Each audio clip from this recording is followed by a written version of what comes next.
I was like beach babe, like never did my hair, never did makeup, like didn't really understand fashion, or like cut off jean shorts and flip-flops. Yeah. And I was studying in college at Flagler for art and design. And I was just out on the beach one day and a girlfriend of mine was like, you should join that contest. And I'm like, yeah, right, you crazy? And I just did it, like, because she kind of dared me. And I was like, watch, like, nothing's gonna happen.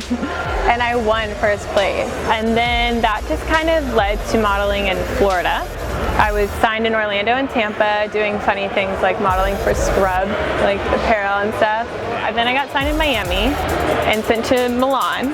And I lived in Milan for about a month, and that was a really cool experience. When I told my guy friend that they had called me to be a guest Octagon girl, he was like, oh my gosh, you totally have to do that. It's going to be amazing. It's a huge deal.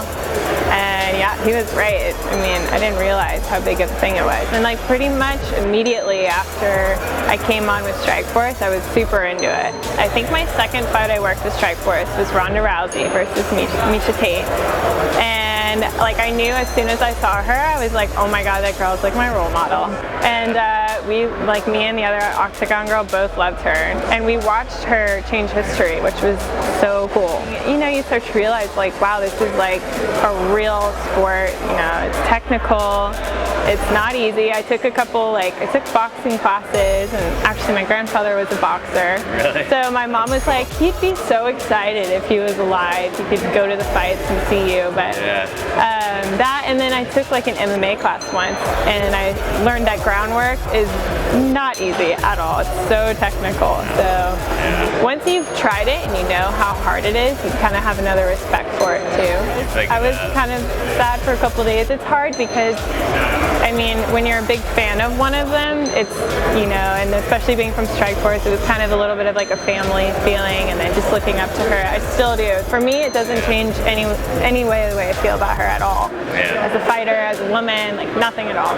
I mean, I'm proud of Holm. I think she's a great fighter, obviously. Yeah. And I mean, she won it. She deserved it. In between rounds, it's pretty funny. We're like eating a lot. I think a lot of people would be surprised how much me and Vanessa especially eat. We'll be tweeting about it and try to encourage fans to like chime in and talk to us about it. This one day, Vanessa got up and went around the Octagon to hold like round 2 or 3, whatever it was. She comes down and sits down. I'm like, something's on your face. What is that? And she's like, what? And she touches it and she's like, is that blood? She had blood like on her forehead. It was such a crazy fight. I guess like when she walked up there, someone must have, I don't know, wiped their head or something, and she got it on her. Yeah, I think she went into Bruce Buffer and was like, Bruce, what do I do? And he like handed her like an antibacterial wipe. Yeah. Me and Vanessa both are with modeling agencies in New York and LA, and whenever I go like to New York, I definitely know like, okay, I need to watch my diet. And I've actually seeked out some advice from fighters before, like, hey, how can I drop like 10 pounds healthy, you know? Right. And they'll tell me, and it's awesome. They're so knowledgeable, obviously, on it. So it's nice to have. The whole water thing, for me, was a surprise. I didn't realize that. Like, okay, you drink like so much water, and then you like slowly taper off. And then like the day of, barely drink any. I ordered like tons of water to my New York apartment. I like took pictures because like this is ridiculous, because I had to make sure I was drinking enough water per day. Right. So. That's crazy. It's crazy, yeah.